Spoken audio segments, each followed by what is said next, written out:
नमस्कार दोस्तों, राधे राधे। तो दोस्तों आज की कहानी जो है वो एक ऐसी रोमांचक शानदार कहानी है जिसे सुनने के बाद आखिरी में आप कहेंगे कि क्या कहानी है, वाह! मज़ा आ गया। तो स्वागत है दोस्तों, शुरू करते हैं। आज की जो कहानी है वो हमारी बेताल 25वीं श्रृंखला की 8वीं कहानी है और इस कहानी का नाम है बुद्धिमान मित्र। तो आइए देखते हैं कौन है बुद्धिमान मित्र और कैसी है कहानी। बहुत समय पहले वाराणसी में प्रताप मुकुट नाम का एक राजा राज्य करता था। उसके बेटे का नाम वज्र मुकुट था। वो बड़ा हठी था। वो जिस बात के लिए हठ करता था, उसे पूरा करके ही दम लेता था। राजा प्र, राजा प्रताप मुकुट के प्रधानमंत्री के पुत्र बुद्धि शरीर से उसकी घनिष्ठ मित्रता थी। बुद्धि शरीर बहुत बुद्धिमान था। राजकुमार वज्र मुकुट उसे अपने प्राणों से भी प्यारा था। एक बार राजा वज्र मुकुट अपने मित्र बुद्धि शरीर को लेकर शिकार पर गया। शिकार खेलते खेलते वो बहुत दूर निकल गए। तभी उसकी नजर एक सरोवर पर पड़ी। उस सरोवर में विभिन्न प्रकार के कमल खिले हुए थे और उन्होंने वहां पर एक दिव्य रूपवती कन्या को देखा जो अपनी सहेलियों के साथ वहां स्नान करने आई थी। अब उस रूपसी को देखकर राजकुमार उस पर मोहित हो गए। वह सुंदरी भी राजकुमार पर मोहित हो गई और उसने इशारे से अपने पुष्प मुकुट में से एक कमल लेकर कान में लगाया। फिर दंत यंत्र से देर तक दांतों को खुरचा। ये एक तरह का इशारा था। एक दूसरा कमल माथे पर लगाया तथा हाथ हृदय पर लगाया, परंतु राजकुमार उसके इशारों का मतलब नहीं समझ सका। लेकिन मंत्री के बुद्धिमान पुत्र ने उसके इशारों का मतलब समझ लिया। फिर वही उस रूप सी कन्या अपनी सहेलियों के साथ वहां से चली गई। घर आकर उस कन्या ने पलंग पर अपने अंगों को निढाल छोड़ दिया, किंतु उसका हृदय अपने इशारों का अर्थ करता हुआ उस राजकुमार के पास ही रहा। उधर राजकुमार भी अपने नगर पहुंचकर उस कन्या के लिए बिना ऐसी दुर्दशा में पड़ा जैसे अपनी विद्या भूल जाने पर विषधर पड़ा रहता है। राजकुमार की ऐसी दशा देखकर मंत्री पुत्र बुद्धि शरीर ने एकांत में उससे इसका कारण पूछा। कारण जानकर उसने राजकुमार से कहा, मित्र, तुम चिंता मत करो, मैं तुम्हें उस कन्या से अवश्य मिलवाऊंगा। यह सुनकर राजकुमार वज्र मुकुट बोला, मित्र, जिसका न तो नाम पता, न गांव पता और न ही कुछ और अता पता है, उससे भला तुम कैसे मिल पाओगे? बुद्धि बोला, मित्र, उसने इशारों से तुम्हें जो कुछ बतलाया, क्या तुमने उसे नहीं देखा? उसने अपने कानों पर उत्पल यानी नील कमल रखकर बताया है कि मैं कर्णोत्पल के राज्य में रहती हूँ, और दांतों को खरोचकर उसने सूचित किया है कि मैं वहां के दंत वैद्य की कन्या हूँ। अपने कानों में कमल खोजकर उसने अपना नाम पद्मावती बतलाया है और हृदय पर हाथ रखकर सूचित किया है कि तुम्हें मेरा हृदय अर्पित हो चुका है। तो इन इशारों का मतलब वो समझ गए। उस रूप सी कन्या के इशारों का मतलब बताकर मंत्री पुत्र बुद्धि शरीर ने राजकुमार से कहा, मित्र, कलिंग देश में कर्णोत्पल नाम का एक प्रसिद्ध राजा है। उसकी राजसभा में संग्राम वर्धन नाम का दांतों का एक वैद्य है जो उसका कृपा पात्र है। वह रूपसी कन्या उसी की बेटी है। यह सुनकर राजकुमार वज्र मुकुट को संतोष हुआ। उसकी खुशी का ठिकाना नहीं रहा। एक दिन वह शिकार के बहाने मंत्री पुत्र को लेकर महल से निकलकर उसी दिशा की ओर चल पड़ा। आधी राह में अपने घोड़े को वायु वेग से दौड़ाकर उसने अपनी सैनिकों को पीछे छोड़ दिया और केवल मंत्री पुत्र के साथ कलिंग की ओर चल पड़ा। कलिंग देश के राजा कर्णोत्पल के राज्य में पहुंचकर उन्होंने खोजबीन शुरू की। कुछ देर खोजबीन करने के बाद उन्हें दंत वैद्य संग्राम वर्धन का घर मिल गया। तब राजकुमार और मंत्री पुत्र ने उनके घर के पास ही निवास करने के लिए एक वृद्ध स्त्री के घर में प्रवेश किया। मंत्री पुत्र ने घोड़ों को दाना पानी देकर उन्हें छिपाकर बांध दिया। फिर उसने वृद्धा से पूछा, माता जी, क्या आप संग्राम वर्धन नाम के किसी दंत चिकित्सक को जानती है? यह सुनकर वृद्धा ने कहा, हाँ, जानती हूँ। मैं उसकी दाई हूँ, लेकिन अधिक उम्र होने के कारण अब उन्होंने मुझे अपनी कन्या पद्मावती के पास रख दिया है, किंतु वस्त्रों से हीन होने के कारण मैं सदा वहां नहीं जाती। दैट उसका मतलब कि उसके पास ज्यादा अच्छे कपड़े नहीं है और वो अ, जो दंत चिकित्सक है उनकी बेटी के पास, जो कि संपन्न लोग हैं, उनके पास वो नहीं जाना चाहती। मेरा बेटा नालायक और जुआरी है, उसने कहा, उस बूढ़ी औरत ने। और मेरे वस्त्र देखते ही वो उठा ले जाता है। यह सुनकर दोनों बहुत प्रसन्न हुए। राजकुमार और उसका मित्र वो दोनों बहुत प्रसन्न हुए। उन्होंने उसे धन वस्त्र आदि देकर संतुष्ट कर दिया। तब मंत्री पुत्र ने कहा, तुम हमारी माता के समान हो, अतः हम जो कहते हैं उसे गुप्त रूप से कर दो। उस दंत वैद्य की कन्या पद्मावती से जाकर कहो कि जिस राजकुमार को तुमने सरोवर के किनारे देखा था वह यहाँ आया हुआ है, और तुम्हारी प्रीति के कारण उसने यह संदेश कहने के लिए मुझे यहाँ भेजा है। अब धन के लालच में आकर बुढ़िया ने कहा, ठीक है, मैं चली जाऊंगी। और उसने ऐसा ही किया। मैं ऐसा ही करूंगी, ये कहकर वह चली गई। पद्मावती के पास गई और कुछ देर बाद लौटकर आई और बोली, मैंने जब तुम लोगों को आने की बात ये गुप्त रूप से उससे कही, तो यह सुनकर उसने मुझे बहुत बुरा भला कहा और कपूर लगे अपने हाथों से मेरे दोनों गालों पर थप्पड़ मारे। इस अपमान से दुखी होकर मैं रोती हुई यहाँ लौट आई। मेरे चेहरे पर उसकी उंगलियों की ये छाप देख लो। यह सुनकर राजकुमार निराश हो गया कि भाई ये क्या हुआ। उसे निराश देखकर महाबुद्धिमान मंत्री पुत्र ने उससे कहा, मित्र, तुम दुखी मत हो। पद्मावती ने बुढ़िया को फटकार कर कपूर से उजली अपनी 10 उंगलियों से उसके गालों पर मारकर अपने रहस्य को गुप्त रखते हुए कहा है कि इस शुक्ल पक्ष की 10 चांदनी रातों तक प्रतीक्षा करो। ये रातें मिलन के लिए उपयुक्त नहीं है। 10 दिन बीत जाने पर मंत्री पुत्र ने बुढ़िया को फिर पद्मावती के पास भेजा। बुढ़िया पद्मावती के घर गई। वहां से लौटकर उसने कहा, जब मैं उसके पास गई तो चुपचाप उसके सामने जाकर खड़ी हो गई। तब उसने स्वयं ही तुम्हारी बात कहने के मेरे अपराधों का उल्लेख करते हुए मेरे हृदय पर महावर लगी अपनी 3 उंगलियों से आघात किया। यह सुनकर मंत्रिपुत्र ने एकांत में जाकर राजकुमार से कहा, मित्र, तुम तो कोई दूसरी शंका मत करो। उसने बुढ़िया के हृदय पर महावर लगी 3 उंगलियां रखकर युक्तिपूर्ण यह सूचित किया है कि 3 रातों में मैं रज्ज्वला रहूंगी। 3 रातें बीत जाने के बाद मंत्रिपुत्र ने बुढ़िया को फिर पद्मावती के पास भेजा। जब बुढ़िया पद्मावती के घर गई तो उसने उसे आदरपूर्वक भोजन कराया। ये तीसरी बार था। 3 रातों के बाद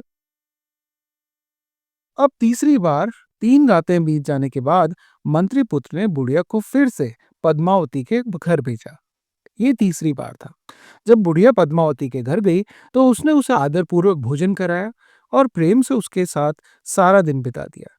शाम जब वो घर लौटने में उद्यत हुई तभी बाहर से डरावना शोरगुल सुनाई दिया।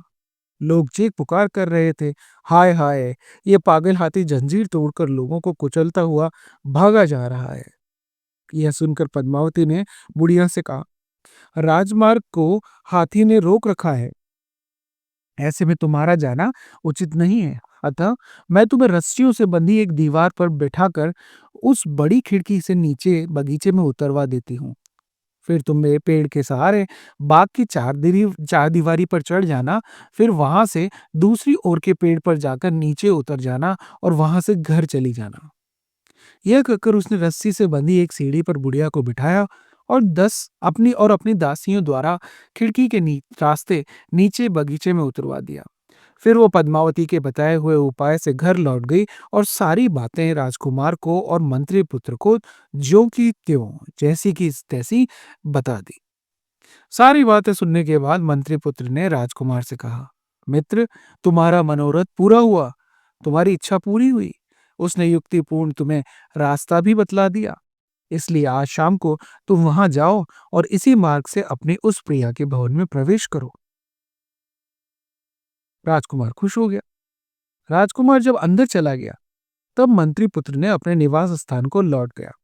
राजकुमार को देखकर पद्मावती ने अनेक प्रकार से उसका सम्मान किया। फिर बहुत दिनों की उत्कंठा के कारण उसे गले लगा लिया। फिर राजकुमार ने उससे गांधर्व विधि से विवाह कर लिया और पूर्ण काम होकर गुप्त रूप से वहीं रहने लगा। कई दिनों तक वहां रहने के बाद एक रात उसने अपनी प्रिया से कहा, मेरे साथ में मेरा मित्र मंत्री पुत्र बुद्धि शरीर भी यहाँ आया है। वो यहाँ अकेला ही है, तुम्हारी धाय के घर में रहता है। मैंने उसे कई दिनों से नहीं देखा। मुझे उसकी बहुत याद आ रही है। मैं उससे मिलकर शीघ्र ही तुम्हारे पास आ जाऊंगा। ये सुनकर पद्मावती बोली, आर्यपुत्र, ये तो बताओ कि मैंने जो इशारे किए थे उन्हें तुमने समझा या तुम्हारे मित्र बुद्धि शरीर ने? राजकुमार बोला, मैंने उन इशारों को बिल्कुल नहीं समझा था। यह तो मुझे दिव्य ज्ञान वाले मेरे मित्र बुद्धि शरीर ने समझाया था। यह सुनकर पद्मावती बोली, ये बात इतनी देर से कहकर आपने बड़ा अनुचित किया। आपका मित्र होने के कारण वो मेरा भाई है। पान पत्तों से मुझे पहले ही उसका सत्कार करना चाहिए था। यह कहकर उसने राजकुमार को जाने की अनुमति दे दी। तब रात के समय वो जिस रास्ते से आया था उसी रास्ते से अपने मित्र के पास चला गया। वहां उसने पद्मावती से उसके इशारों को समझने के बारे में उससे जो बातें हुई थी वो सारी बात मंत्री पुत्र को बता दी। मंत्री पुत्र ने अपने संबंध में कही गई उन बातों को उचित न समझकर उनका समर्थन नहीं किया। इसी बीच रात बीत गई। सवेरे संध्या वंदन आदि से निवृत्त होकर वे दोनों बातें कर ही रहे थे कि तभी पद्मावती की एक सखी हाथ में पान और पकवान लेकर वहां आई। उसने मंत्री पुत्र का कुशल मंगल पूछा और लाई हुई चीजें उसे भेंट कर दी।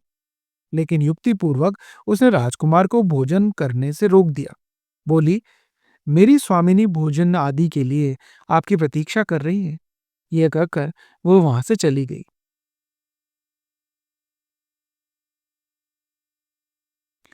उसके जाने के बाद मंत्रिपुत्र ने राजकुमार से कहा, मित्र, अब देखिए, मैं आपको एक तमाशा दिखाता हूँ। यह कहकर उसने उन पकवानों में से एक एक पकवान एक कुत्ते को दे दिया। कुत्ता उसे खाते ही मर गया। यह देखकर राजकुमार ने उससे पूछा, मित्र, ये कैसा कौतुक है, बताओ। मंत्रिपुत्र बोला, मित्र, मैंने उसके इशारों को पहचान लिया था, इसलिए मुझे धूर्त समझकर उसने मेरी हत्या कर देनी चाहिए थी। तुमसे बहुत अनुराग होने के कारण उसने मेरे लिए विष मिश्रित अन्न भेजा था। उसे भय था कि इसके रहते राजकुमार एकमात्र मुझसे ही अनुराग नहीं रख सकेगा और इसके वश में रहेगा, मुझे छोड़कर अपनी नगरी में चला जाएगा। इसलिए उस पर क्रोध न करो, बल्कि उसे अपने माता पिता के त्याग के लिए प्रेरित करो और सोच विचार कर उसके हरण के लिए मैं तो जो तुम्हें युक्ति बताता हूँ उसे उसका अनुचरण करो। मंत्रीपुत्र की बात सुनकर राजकुमार उसकी प्रशंसा करते हुए बोले, मित्र, तुम सचमुच ही बुद्धि शरीर हो। इसी बीच अचानक बाहर से लोगों का शोरगुल सुनाई पड़ा, जो कह रहे थे, हाय हाय, राजा का छोटा बच्चा मर गया। यह सुनकर मंत्रीपुत्र बहुत प्रसन्न हुआ। अब इसमें प्रसन्नता की क्या बात थी, लेकिन कुछ खास बात थी, दूरदर्शिता थी। यह सुनकर मंत्रीपुत्र बहुत प्रसन्न हुआ।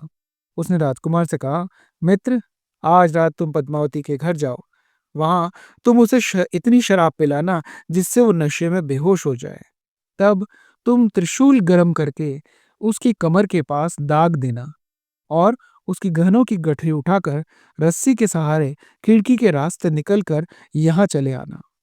फिर मैं सोच विचार कर वैसा उपाय करूंगा जिससे हमारा भला हो। यह कहकर मंत्रीपुत्र ने तीखी नोक वाले एक त्रिशूल बनाकर राजकुमार को दे दिया। राजकुमार त्रिशूल लेकर पद्मावती के भवन में चला गया। वहां उसने उसे शराब पिलाकर बेहोश कर दिया और त्रिशूल से उसके जगन भाग पर चिन्ह बना दिया। फिर उसके आभूषण उतार लिए और उन्हें पोटली में बांधकर अपने मित्र के पास लौट आया। उसने मंत्रीपुत्र को आभूषण दिखाए और जो कुछ किया था वह सारी बातें बता दी। तब मंत्रीपुत्र ने अपने मनोरथ को सफल माना। सवेरे शमशान में जाकर मंत्रीपुत्र ने तपस्वी का रूप धारण किया और राजकुमार को अपना शिष्य बना लिया। फिर उसने राजकुमार से कहा, मित्र, इन आभूषणों में से मोतियों की एक माला लेकर तुम बाजार में बेचने जाओ, लेकिन इसका दाम इतना अधिक बताना कि इसे कोई खरीद न सके और इसे लेकर घूमते हुए तुमको सब लोग देख सकें। अगर नगर रक्षक तो पकड़े तो बिना घबराए हुए तुम कहना कि मेरे गुरु ने इसे बेचने के लिए मुझे दिया है। राजकुमार हार लेकर और गुरु का चेला बनकर बाजार में चला गया और उसे लेकर बाजार में घूमने लगा। दंतवैद की बेटी के गहनों की चोरी की खबर पाकर नगर रक्षक भी बाजार में घूम रहे थे। राजकुमार को हार के साथ देखकर उन लोगों ने उसे पकड़ लिया और उसे नगरपाल के पास ले गए। नगरपाल ने तपस्वी के वेश में राजकुमार को देखकर आदर सहित पूछा, महात्मन, मोतियों की यह माला आपको कहाँ से मिली? पिछली रात दंतवैद की कन्या के आभूषण चोरी हो गए हैं। यह सुनकर तपस्वी बने राजकुमार ने कहा, यह हार मुझे मेरे गुरु ने दिया है, आप चलकर उन्हीं से पूछ लें। तब नगरपाल वहां गया और नमस्कार करके मंत्री पुत्र से पूछा, जो कि एक महात्मा बना हुआ था, महात्मन, मोतियों की यह माला आपके शिष्य को कहाँ से मिली? तपस्वी बना मंत्री पुत्र बोला, मैं तो तपस्वी हूँ, सदा जंगलों में यहाँ वहां घूमता रहता हूँ। संयोग से मैं पिछली रात शमशान में गया। वहां मैंने कुछ योगिनियों को देखा। उनमें से एक योगिनी राजपुत्र को लेकर आई और उसने उसका हृदय कमल निकालकर भैरव को अर्पित कर दिया, यानी कि उसका दिल निकालकर उसकी बलि दे दी। फिर मदिरा पीकर वही योगिनी मतवाली हो गई और मुझे मुंह चिढ़ाती हुई मेरी रुद्राक्ष की माला को लेने दौड़ पड़ी, जिस पर मैं जप कर रहा था। यह देखकर मुझे क्रोध आ गया। तब मैंने अग्निबल से अग्नि जलाई और उसमें त्रिशूल तपाकर उसके जगन भाग पर दाग दिया। उसी समय मैंने उसके गले से मोतियों की यह माला निकाल ली, किंतु मैं तो तपस्वी हूं, ये माला मेरे किस काम की? इसलिए मैंने इसे बेचना भेज दिया। यह सुनकर नगरपाल राजा के पास गया और उसने सारा वृत्तांत राजा को सुना दिया। राजा ने सारी बातें सुनकर मोती की माला को पहचान लिया। फिर उन्होंने एक विश्वसनीय वृद्धा को यह देखने के लिए भेजा कि पद्मावती की जांघ पर त्रिशूल का चिन्ह है या नहीं। उसने लौटकर बताया कि सचमुच उसकी जांघ पर वह चिन्ह है। तब राजा को विश्वास हो गया कि मेरे बेटे को डंकनी खा गई है। वह स्वयं तपस्वी वेशधारी मंत्री पुत्र के पास गए और बोले, महात्मन, पद्मावती को क्या दंड दिया जाए? मंत्री पुत्र ने कहा, राजन, आप उसे नगर से निर्वासित कर दें। नगर से निष्कासित होकर पद्मावती वनों में भटकती रही, लेकिन उसने आत्महत्या नहीं की। उसने सोचा कि यह सब उपाय मंत्री पुत्र ने ही किया है। शाम होने पर तपस्वी का वेश छोड़कर राजकुमार और मंत्री पुत्र घोड़ों पर सवार होकर वहां पहुंचे जहां पद्मावती शोक कर रही थी। उन्होंने उसे घोड़े पर बिठाया और अपने देश की ओर चल पड़े। अपने राज्य में पहुंचकर राजकुमार पद्मावती के साथ प्रसन्नतापूर्वक रहने लगे और इसी तरह तीनों अपने एक जगह पर पहुंच गए, अपने राज्य में पहुंच गए। और राजकुमार तो चाहते भी यही थे।